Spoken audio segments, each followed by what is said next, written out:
The last message I expected to receive that rainy Thursday evening arrived at exactly 7:43 p.m.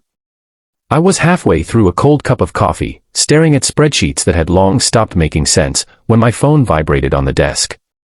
The screen lit up with a name I hadn't spoken to in almost 2 years. For a second, I smiled without thinking, remembering an old joke I had made during happier times. Then I opened the message, and every ordinary plan I had for that evening disappeared. It simply read, "I remember what you once said. You told me that if I ever needed a husband for an hour, I should call you. I need you now." Her name was Emma.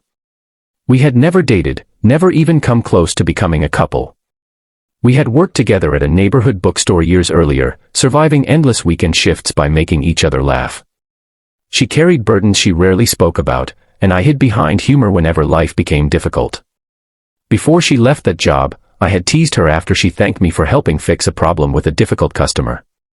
I had laughed and told her that if she ever needed a husband for an hour, she should call me. She rolled her eyes, laughed louder than I had ever heard, and promised she would remember. I never imagined she actually would. As I drove across town through heavy rain, countless possibilities raced through my mind. Maybe her car had broken down. Maybe she needed someone to move furniture. Maybe she simply wanted a familiar face during a difficult day. None of those guesses prepared me for what waited outside the old brick hospital where she stood beneath the entrance canopy, holding the hand of a little girl who looked no older than 7. Emma looked exhausted. Her shoulders carried the weight of years I had not witnessed. The cheerful young woman I remembered had been replaced by someone who had learned to survive without expecting life to be fair. The little girl clung to her side, frightened by the unfamiliar sounds of ambulance sirens and hospital announcements. Emma explained everything slowly while trying not to cry. Her father had suffered a massive stroke earlier that afternoon. The doctors needed immediate approval for an emergency procedure, but there were complicated legal documents connected to family property and medical decisions. Relatives had disappeared the moment responsibility appeared. Her ex-fiancé had abandoned her months before her daughter was born. She had nobody left to stand beside her while facing one of the worst nights of her life. She never actually needed a husband. She needed someone willing to act like family when everyone else had chosen convenience over compassion. The next several hours passed in a blur of paperwork, coffee from vending machines, whispered encouragement, and long periods of anxious waiting. I sat beside her while surgeons worked behind closed doors. I distracted her daughter with stories about imaginary treasure hunters who always found hope even after getting lost. Every time Emma apologized for calling, I reminded her that promises made as jokes could still become real promises when someone needed them most. Her father survived the surgery, but recovery would be long and uncertain. That should have been the end of my role in her life. Instead, it became the beginning. Over the following weeks, I visited regularly, first to help with errands, then to drive her father to rehabilitation appointments after he returned home. Emma tried to repay every favor, but I always found another excuse to help. I repaired broken shelves in her apartment, picked up groceries when she worked late, and attended school events whenever her daughter wanted one more familiar face cheering from the audience. None of it felt like sacrifice. It felt like discovering that kindness often grows quietly, asking for nothing while changing everything. Life, however, rarely rewards good intentions immediately. My own company announced major layoffs, and after 11 years of loyal service, I lost my job with a 15-minute meeting and a cardboard box. Pride kept me from telling Emma at first. I continued smiling through interviews that led nowhere and savings that disappeared faster than I expected. There were nights when I questioned every decision that had brought me there. I wondered whether helping others had distracted me from protecting my own future. Emma noticed before I admitted anything. She recognized the tired smile because she had worn it herself for years. Instead of offering pity, she offered purpose. Her father's old workshop had been closed since his illness, and she suggested reopening it together. He had spent decades restoring antique furniture, teaching that damaged things were often more valuable after careful repair than they had ever been when new. Neither of us knew much about running such a business, but we knew something about rebuilding broken lives. The first months were painfully difficult. Customers were scarce. Bills continued arriving whether we earned enough or not. We made mistakes that cost money we could barely spare. Yet every restored chair, table, or cabinet reminded us that patience could uncover beauty hidden beneath years of neglect. Somehow that lesson applied just as much to people. Emma's daughter, Lily, became the workshop's brightest light. After school she sat in a corner doing homework while humming songs that echoed through the old building. She celebrated every customer as though we had won a national award. Her faith in us never weakened, even when ours did. Watching her laugh among stacks of worn furniture slowly healed something inside me that I had not realized was broken. One afternoon an elderly woman entered carrying a small wooden rocking chair. It had belonged to her late husband, who had built it before their first child was born. Time had cracked the wood, faded the paint, and loosened every joint. She quietly admitted that she could not afford a professional restoration but wanted to preserve it for her grandchildren. Emma looked at me before answering. We restored it anyway. When the woman returned, tears filled her eyes before she even touched the chair.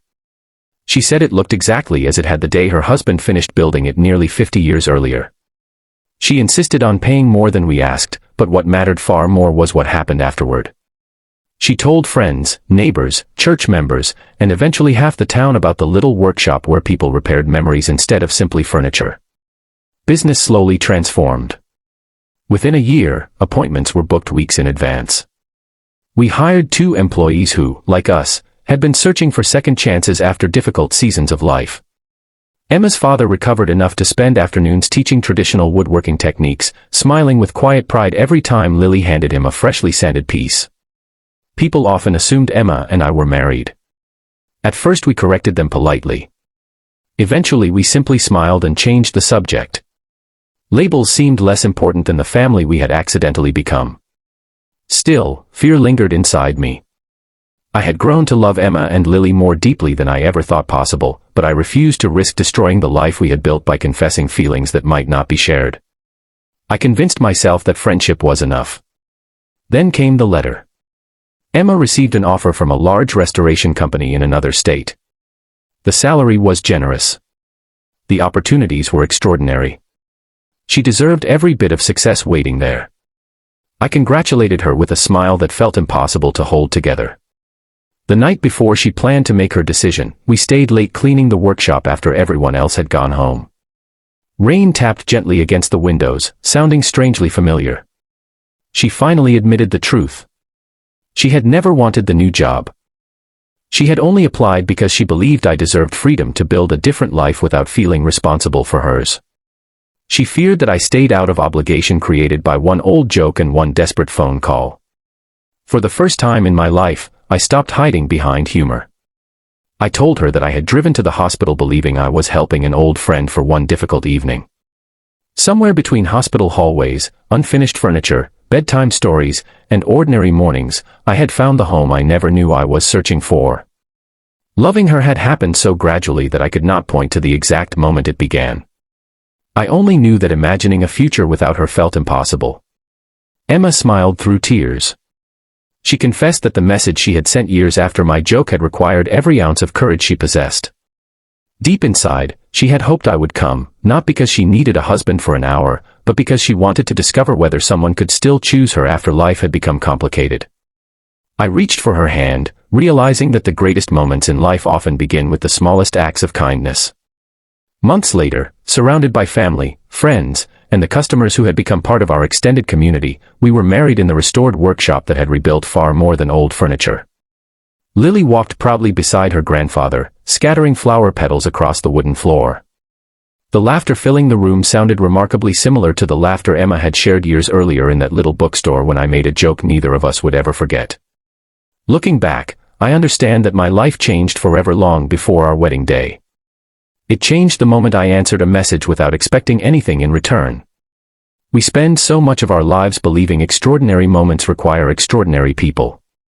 The truth is often much simpler. Sometimes an ordinary person decides to show up when everyone else walks away. Sometimes a careless joke becomes a lifelong promise. Sometimes the family you spend years searching for is quietly waiting on the other side of one unexpected phone call. Whenever someone asks how Emma and I met, we usually laugh before telling the story.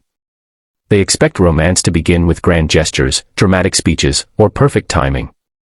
Instead, ours began with compassion offered freely during someone's darkest night. It taught us that love is rarely about rescuing another person. More often, it is about standing beside them long enough for both hearts to heal together.